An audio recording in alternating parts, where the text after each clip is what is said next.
시작하도록 하겠습니다. 전능하사 천지를 만드신 하나님 아버지를 감사하며 그 위아들 우리 주 예수 그리스도를 믿사 오니 이는 성령으로 임께하사 동정녀 마리아에게 나시고 본디오 빌라도에게 고난을 받으사 십자가에 못 박혀 죽으시고 장사한 지 사흘 만에 죽은 자 가운데서 다시 살아나시며 하늘에 오르사 전능하신 하나님 우편에 앉아 계시다가 저리로서 산 자와 죽은 자를 심판하러 오시리라. 성령을 믿사오며 거룩한 공예와 성도가 교통하는 것과 죄를 사하여 주시는 것과 몸이 다시 사는 것과 영원히 사는 것을 믿사옵나이다. 아멘. 하나님의 말씀 묵독하시겠습니다. 하나님의 말씀 시편 144편 1절에서부터 15절 말씀까지 우리 한 목소리로 합독하도록 하겠습니다. 시작. 나의 반석이신 여호와를 찬송하리로다. 그가 내 손을 가르쳐 싸우게 하시며 손가락을 가르쳐 전쟁하게 하시는도다. 여호와는 나의 사랑이시오 나의 요새이시오 나의 산성이시오 나를 건지시는 이시오 나의 방패이시니 내가 그에게 피하였고 그가 내 백성을 내게 복종하게 하셨나이다. 여호와여 사람이 무엇이기에 주께서 그를 알아주시며 인생이 무엇이기에 그를 생각하시나이까. 사람은 엇것 같고 그의 날은 지나가는 그림자 같으니이다. 여호와여 주의 하늘을 두리우고 강림하시며 산들에 접촉하사 연기를 내게 하소서. 번개를 번쩍이사 본소들을 웃으시며 주의 화살을 쏘아 그들을 무찌르소서. 위에서부터 주의 손을 펴사 나를 큰 물과 이방인의 손에서 구하여 건지소서. 그의 입은 거짓을 말하며 그의 오른손은 거짓의 오른손이니이다. 하나님이여 내가 주께서 노래로 노래하며 열줄 빗바로 주를 찬양하리이다. 주는 왕들에게 구원을 베푸시는 자시요 그의 종 다윗을 그 헤아리는 칼에서 구하시는 자신이다. 이방인의 손에서 나를 구하여 건지소서. 그들의 입은 거짓을 말하며 그 오른손은 거짓의 오른손이니라. 우리 아들들은 어리다가 장성한 나무들과 같으며 우리 딸들은 궁전의 양식대로 아름답게 다듬은 모퉁이 돌들과 같으며 우리의 옷가니는 백골이 가득하며 우리의 양은 들에서 전과 만만으로 번성하며 우리 수소는 무겁게 세웠으며 또 우리를 진노하는 일이나 우리가 나아가 막는 일이 없으며 우리 거리에는 슬피 부르짐이 없을진데 이러한 백성은 복이 있나니 여호와를 취하게 하나님으로 삼는 백성은 복이 있도다. 아멘. 할렐루야. 오늘 시편 144편 1절에서부터 15절 말씀을 중심으로 해서 나의 반석이신 여호와 몇 번째? 다섯 번째. 야, 이거 다 기억하십니다. 자, 첫 번째 말씀은 뭐냐면 여호와는 능력이 있으시다. 그래서 1절 2절 말씀까지 그래서 나의 반석이신 여호와를 찬송하리로다. 그가 내 손을 가르쳐 싸우게 하시며 손가락을 가르쳐 전쟁에 하시는도다. 전쟁에서 능하신 하나님의 일하심을 다윗은 목격하고 뭐했다? 경험했다라고 하는 거예요. 그러면서 구체적으로 2절 말씀에 그의 신앙 고백이 나타나서 능력이 많으신 그 여호와는 사람이시고 요새시고 산성이시고 건지시는 이시요 방패시가 되시고 그의 피난처가 되신다. 그래서 그 하나님 여호와 앞에 그의 백성들은 다 복종한다라고 하는 말씀을 제가 드렸습니다. 그래서 작은 사건들에 대하여 저희가 여러 가지로 설명을 했습니다. 하나님은 인간을 주관하신다. 하나님은 인간의 생명을 보호하신다. 그 하나님은 모든 권위의 근원이시다. 이런 말씀을 제가 여러 군데 드렸는데 생각나기를 주님을 축원합니다.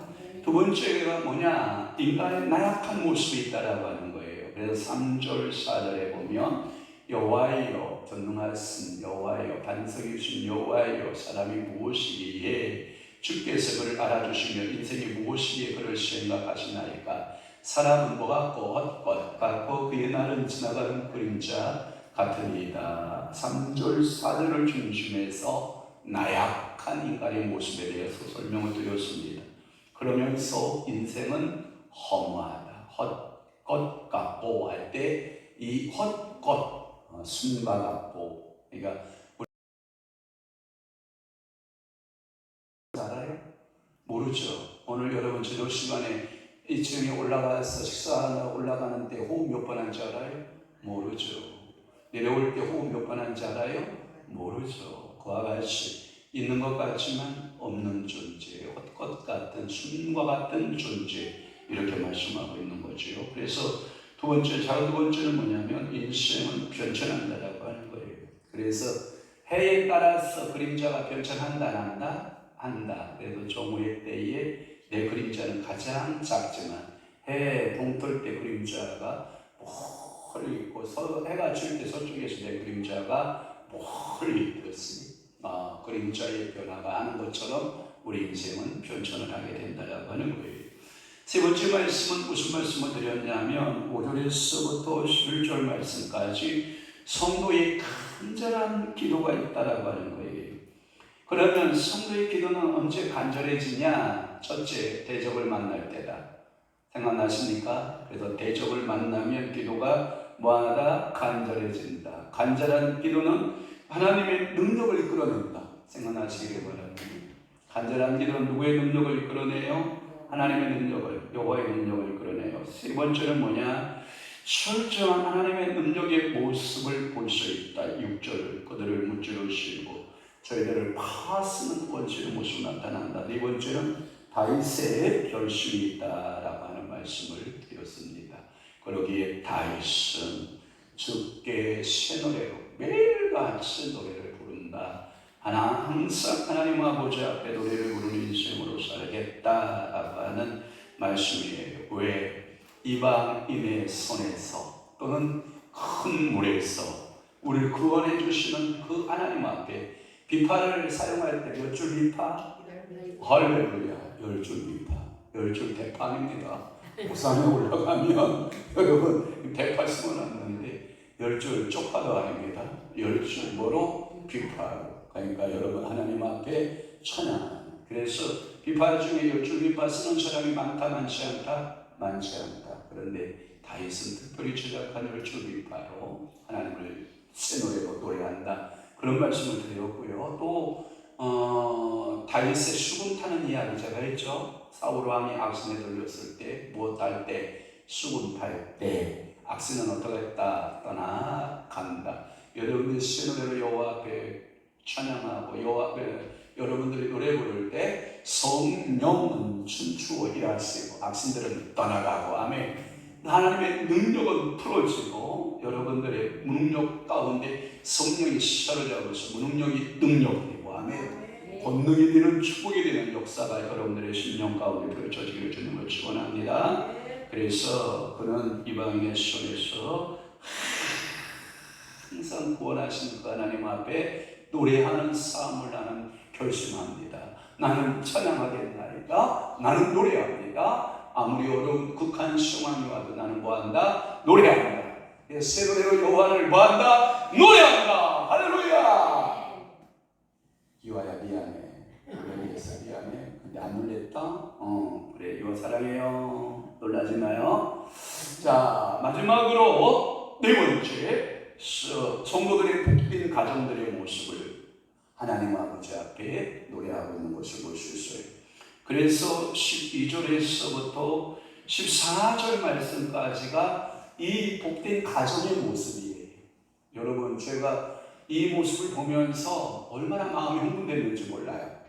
이 12절부터 14절 말씀을 제가 이 강의를 준비를 하면서 제 마음이 굉장히 흥분했어요.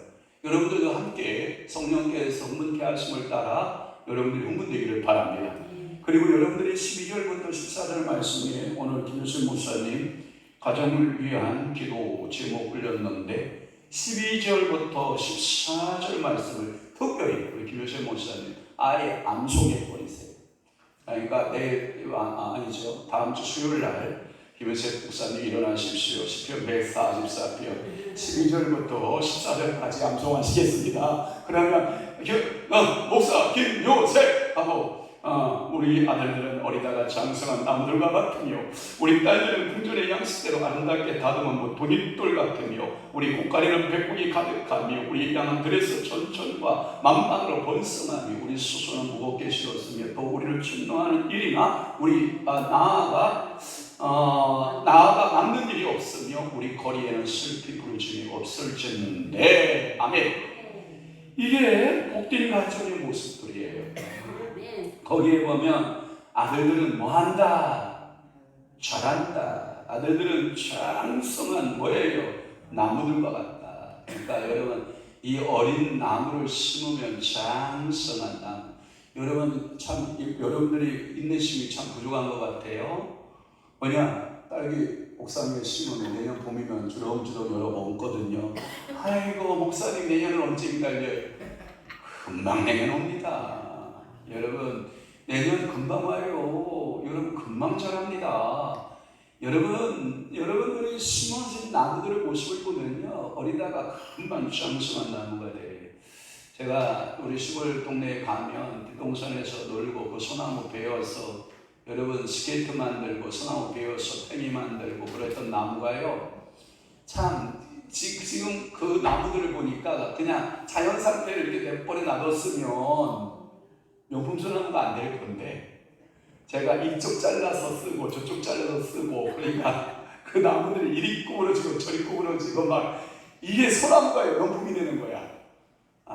그러니까 그때 잘림을 받을 때는 괴로웠겠죠. 나무들도 그죠. 그런데 이쪽 잘려지면 한쪽으로 또 크잖아요. 또 그쪽 잘려지면 또 이쪽으로 크잖아요. 보니까 소나무들이 제법 모양새가 멋있어진 거예요. 얼마나 멋있는지 알아요? 제가 그 모습을 보면서 야 그렇겠구나. 나무도 20년 30년을 보고 잘라야 된다. 뭔 얘기인지 알죠? 그러니까 나무가 어리다가 자라는 우리 아들들의 모습을 표현하고 있고요. 우리 딸들은요 궁전의 양식대로 아름답게 다듬은 모퉁이 돌과 같다. 제가 생각을 해봤어요. 돌값이 비싸요? 나무값이 비싸요? 한번 여러분 물어볼게요. 돌값이 비쌀 것 같아요? 나무값이 비쌀 것 같아요? 돌값이 비싸요. 그러니까 여러분 나무만 생각하는 사람은 딸만 생각하는 사람은 니나 놀씨 좋다 이런 거 노래를 부르지만 딸 하나 아들 하나 이렇게 낳은 사람들은 뭐냐 반반타작한 거야. 그러니까 여러분들 제가 보니까 나무는 어리다가 자라는 나무가 되지만 돌들은 여러분 어디에 있냐면 궁전에 가 있는 거예요. 궁전의 양식대로 아름답게 다듬은 모퉁이 돌과 같은 귀한 딸이 되길 바라요.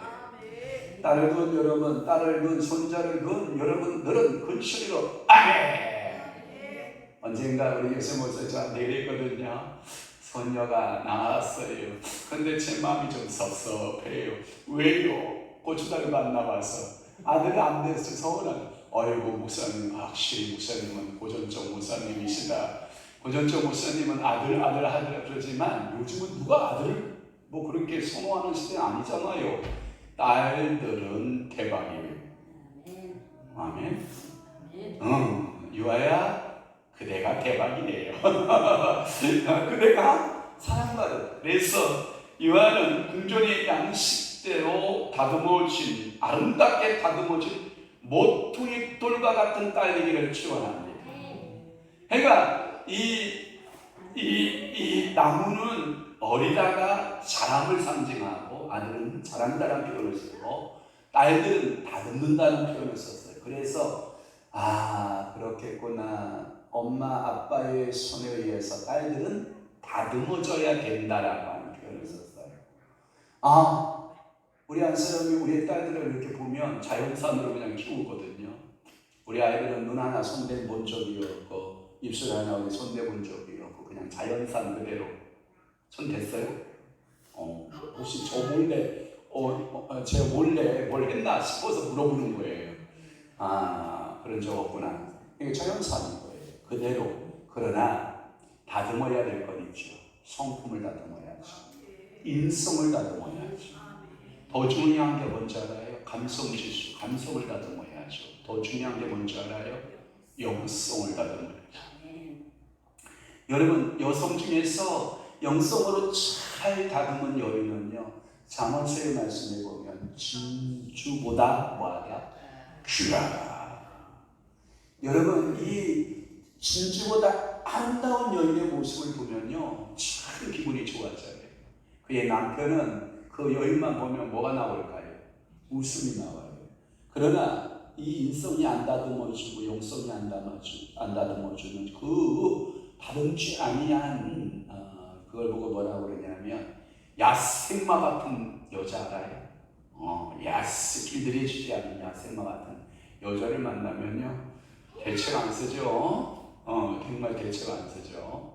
정말 힘들죠, 여러분. 그러나 딸들의 특징은 잘 다듬어줘야 된다라고 하는 표현을 쓴 거거든요. 그래서 이 아들들은 자랑, 딸들은 다듬어지는. 그래서 이 시는 다윗의 개인의 가정뿐만 아니라 그가 가정 같은 어진 이스라엘의 모습도 이와 같이 다듬어져야 된다는 거죠.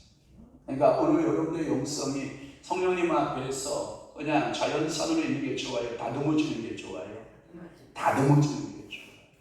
방언도 다듬어지고, 예언도 다듬어지고, 능력 행함도 다듬어지고, 모든 것이 다듬어지고, 그 사람 옆에만 있어도 기분이 좋아요. 그죠? 그 사람 옆에만 있으면 성령의 기름 부음이 확 가잖아요. 그 기름 부음이 쫙 임하잖아요. 이게 시원해요. 기름 부음이 있어요.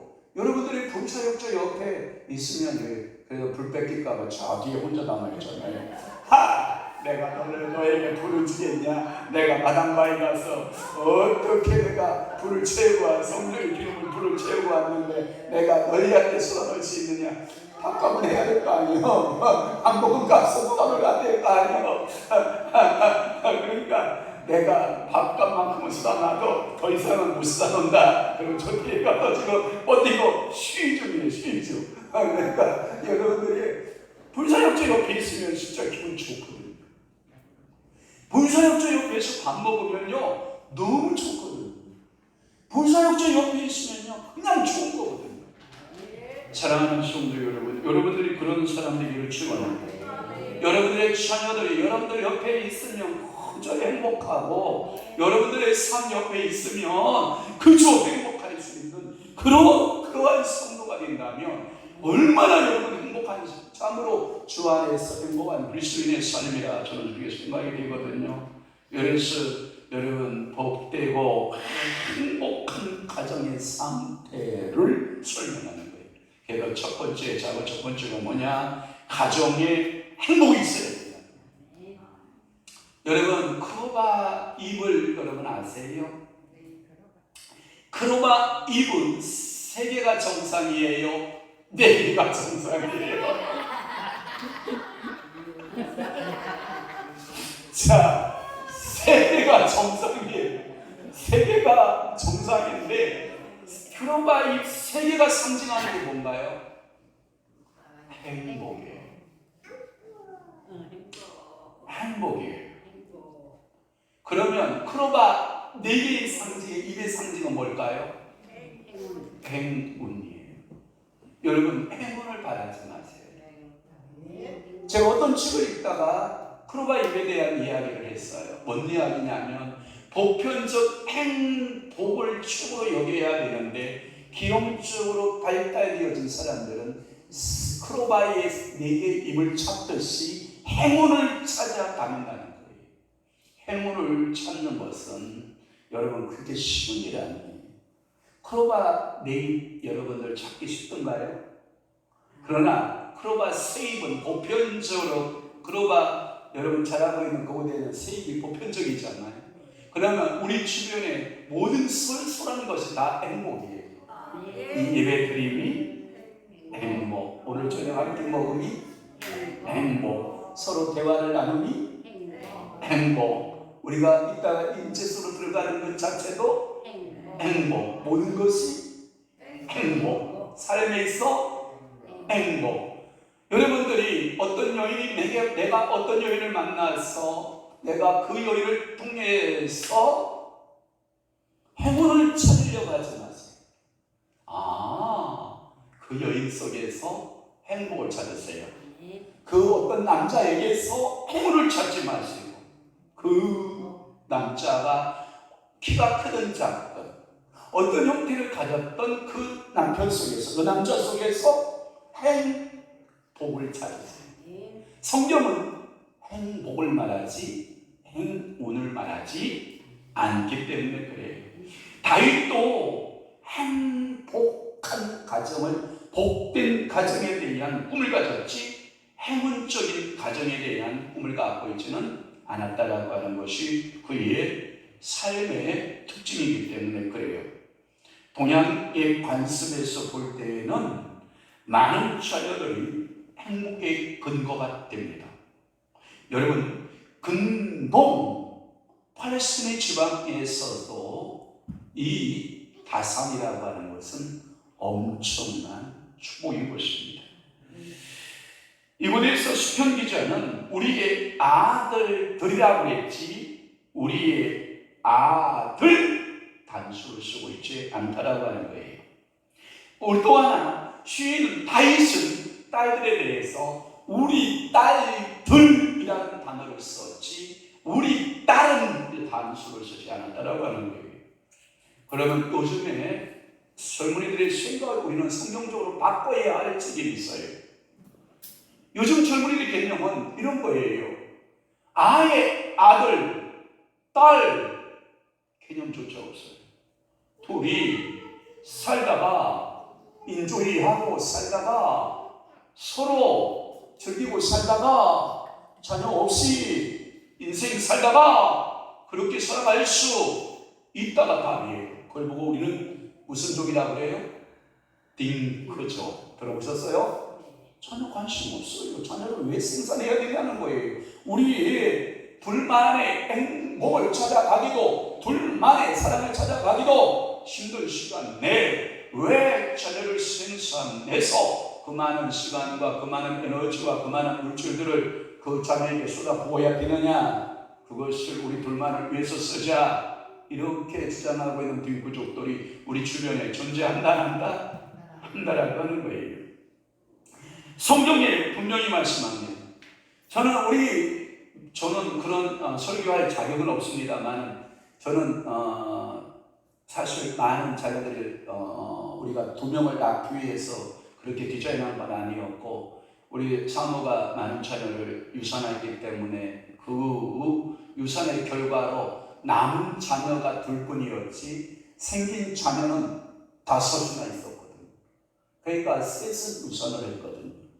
그 결과로 인하여서 저희들은 소자녀를 어쩔 수 없이 선물로 키울 수밖에 없었던 아픔이 있는 것이지 저는 딸들, 아들들 개념이 여러분들 속에 바일뿐만 아니라 그 여러분들 머릿속에 있는 그 사상이 우리 딸들에게 아들들에게 전수되고 내려갔으면 좋겠어요.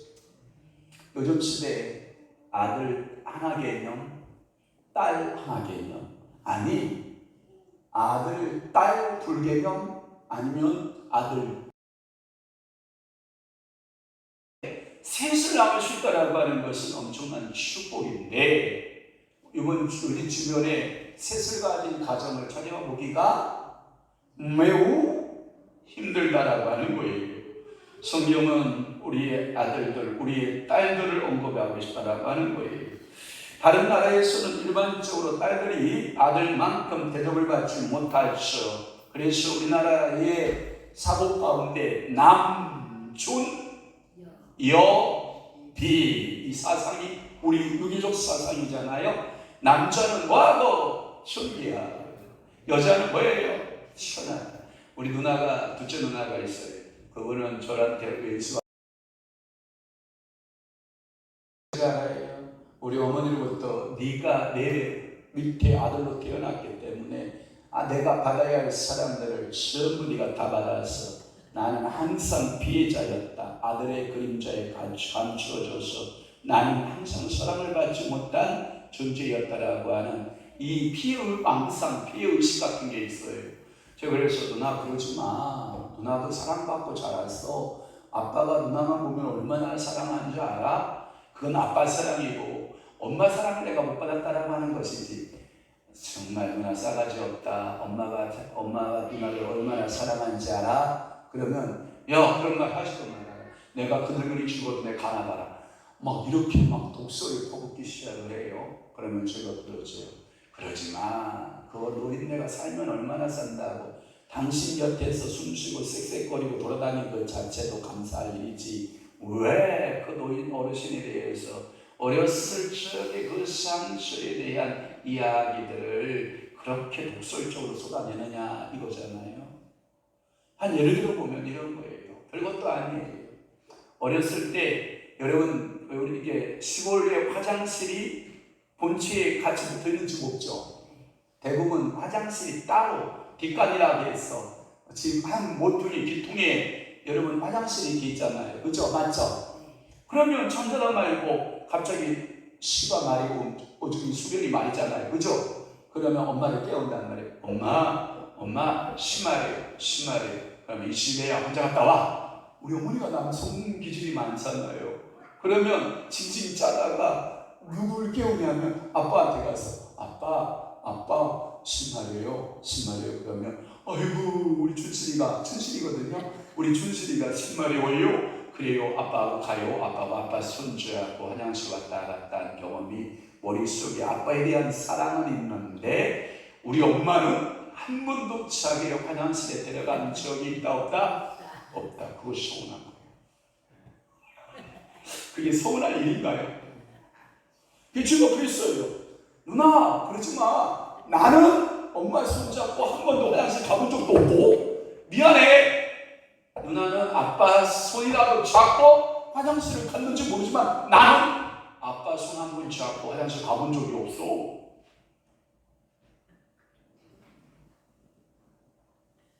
그럼 너는 어떻게 했냐? 나는 혼자 갔어. 무섭고 컴컴해도 나는 혼자 갔어. 그러니까 너는 모순이 아니야. 그러니까 너는 남자 아니야. 아니 어렸을 때 기집애는 남자가 차이점이 뭔데 똑같이 어린아이는 똑같은 거지. 그러면 아니라는 거야. 너는 백보가 좋아서 지금도 백보 줬듯이 담력이 좋아서 무서운 것을 모르고 살지만 나는 무서웠다는 거예요. 그래서 그것이 뭐라고요? 말을 하세요? 설교하라고요? 지금 이거 설교하는 중이에요. 이게 지금 그 메시지에 있어요. 딸들에 대한 선하게 여기는 동양적 사고 가운데 이 다윗은 딸들을 우대하고 있다. 그 얘기하려고 하는 거예요. 딸이요, 천대하면 안 돼요. 여자라고요? 아이고 그 여자들 야 여자의 목소리가 담장을 넘으면 집안이 망한다. 여러분 웃기지 마세요. 여러분 닭장 속에는 닭들이 그래 꼭꼭꼭꼭꼭 새벽에 누가 울어요? 장닭이 울죠. 그러나 여러분 평상시 우는 닭은 무슨 닭이 울어요? 암탉이 울어요. 뭐 나왔다고요? 알 나왔다고. 여러분 장닭도 중요하지만 여러분 암탉들이 꼬꼬댁거려도 집안에 도움이 돼야 안 돼요? 되는 거예요. 그러니까 시편의 기자들은 이 다윗은 이 딸들에 대해서 그래서 궁전의 식양대로 양식대로 아름답게 다듬은 모퉁이 돌을 딸로 비유적으로 설명했다라고 하는 거예요. 한 가정에서 어리다가 장성한 아들을 대하고 아름답게 자란 딸의 모습을 보는 것은 뭐라고 되어 있냐면 그거야말로 인생의 복된 일이다. 그러니까 여러분들이 아들을 낳는데 그 어린아이가 쓱 자라서 어느덧 어깨가 아빠 어깨가 넓어질 때 쓱 자라서 키가 아빠 키를 능가할 때 뿌듯한 것. 그것을 저희 어머니는 빛을 보았다는 거 아니에요? 야, 나는 네가 네 아빠보다 체격이 못할 줄 알았는데 야, 네 아빠만 하니까 내가 기분이 좋다. 우리 아빠도 덩치가 좋으시거든요. 그런데 막내는 참 어떻게 저렇게 생겼는지 내가 마음이 아프다. 왜? 못 먹고 산 것도 아닌데 막내 끝물이라서 이게 티를 못 자라는 것에 대해서 마음이 아프다. 이런 말을 하거든요. 여러분, 여자스러워지고요. 그 딸들이요, 아름다워지는, 엄마처럼 아름다워지는 것은요, 그 어머니의 행복이고 아버지의 행복이라는 거예요. 또 하나, 두 번째는 뭐냐면 사업의 성공이 있어요. 사업의 성공. 농사에는 농사의 성공이 있어요. 여러분들 곳간에는 백복이 가득하고 우리의 양은 그래서 천천과 만만을 번성하는데 천천과 만만은 센다, 못 센다? 못 센다. 여러분 수입이 들어오는 거 못 세죠? 너무 많아서 짚어갈게요. 많아지기를 축원합니다.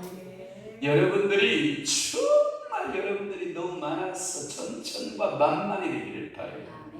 그래서 여러분들이 곳간에는 백복이 가득하다. 그리고 우리의 양은 그래서 천천과 만만을 여러분 이루었고, 여러분들이 돈 벌어서 수소는 무겁게 실었고, 여러분 트렁크에 현금닭을 하나씩 그걸 다 넣어갖고 다니죠?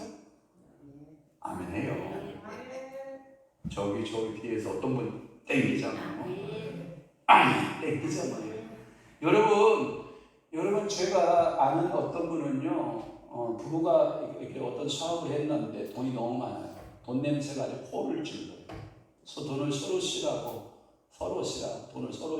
막 그냥 놓고 시다 짜증이 나면 그냥 그 라면 박스에다 막 집어넣고 그냥 베란다 쌓아놔.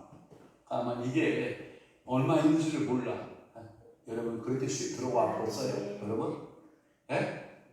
그렇게 우리 한 사람 끄떡끄떡 하는 거 보니까 우리 한때 장인어른께서 현대건설에 다닐 때 노동자들의 봉급을 줄 때 우리 한 사람 지금도 그걸 잃어버리지 않고 있는데 돈을 가만히로 마대짜리에다 돈을 넣어가지고 돈을 갖다 집어 던지면 그것을 다 정산에도 나눠주는 거.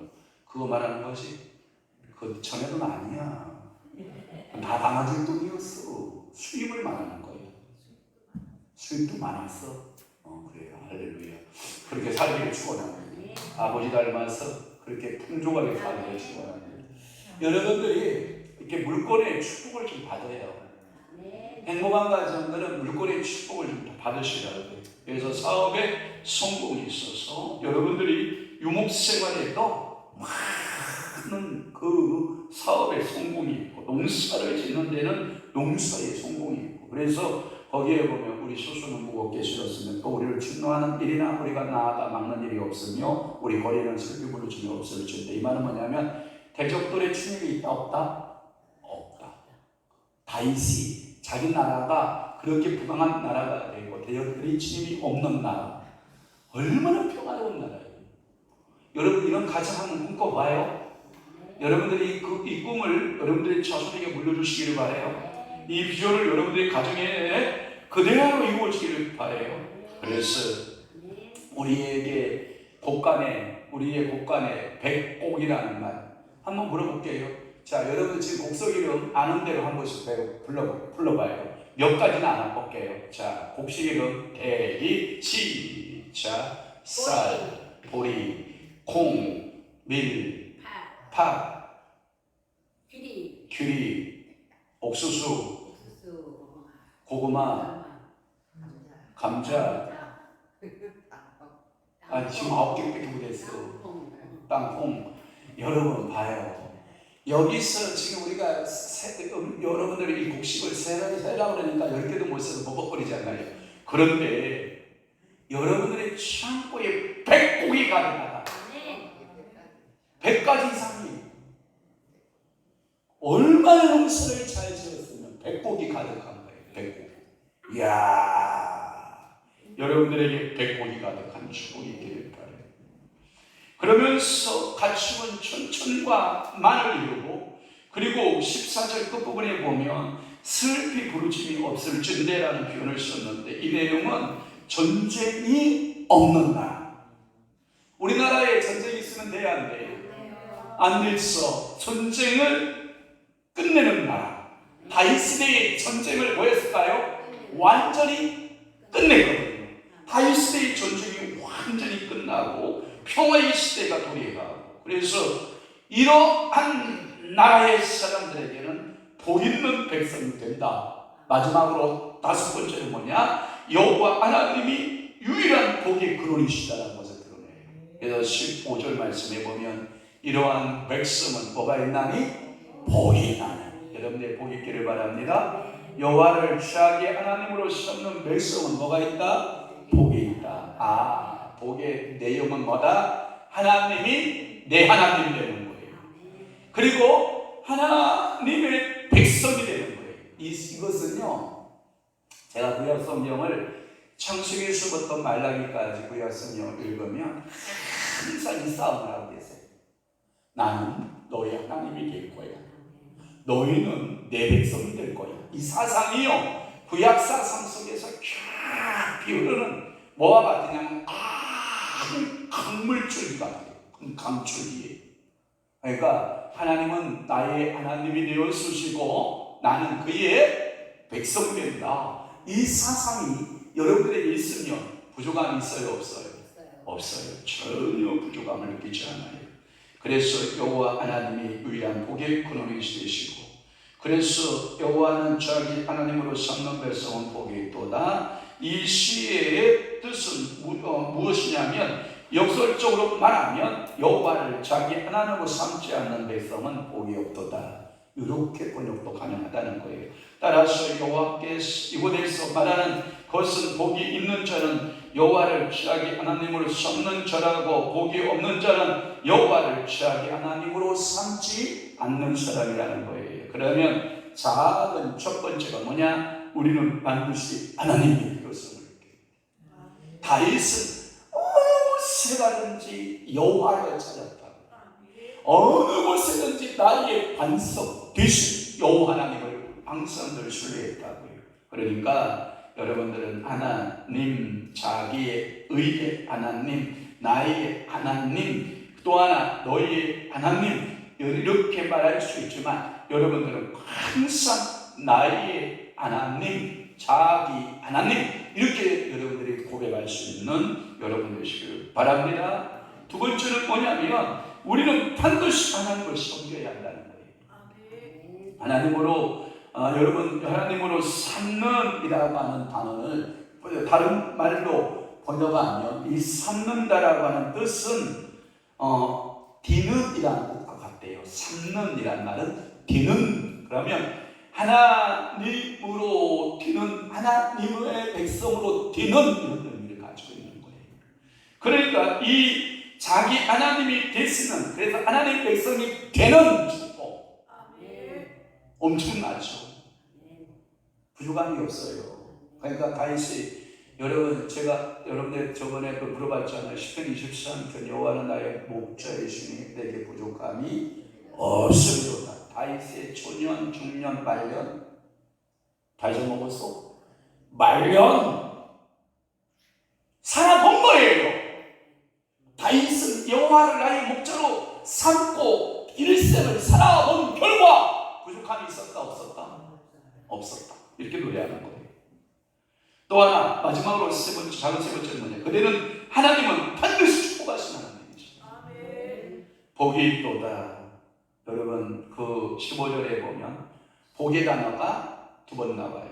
이러한 백성은 복이 있나니 여호와를 자기 하나님으로 삼는 백성은 복이 있도다. 이 여러 가지 있는데, 하나님은 복의 근원이 되시고 필요에 따라서 우리의 축복하시는 하나님만이 우리의 모든 것을 충족하여 주시는 하나님이시다. 이것이 이곳에서 나왔다라고 하는 것은 시편 기자는 이와 같은 하나님의 대양, 이걸 보고 뭐라 그러냐면 전적 신뢰. 이 전적 신뢰라고 하는 것은 내가 지금 환경적으로 웅덩이의 느낌을 가져요. 예를 들어서 내가 지금 웅덩이에 빠진 느낌을 받아요. 아무리 불러봐도 어느 누구도 대답하지 않고 칠흑 같은 암 속에 홀로 갇혀있는 느낌이죠. 그런데 여호와를 나의 하나님으로 삼는 백성은 그곳이 하나님 나라를 받게. 내가 질병으로 인하여서 전혀 앞이 희망이 보이지 않는 질병 때문에 고통 가운데 빠져 있어요. 그런데 그 하나님을 나의 하나님으로 삼는 사람은 그 절망의 그 수렁텅이, 질병의 수렁텅이가 천국으로 바뀌어요.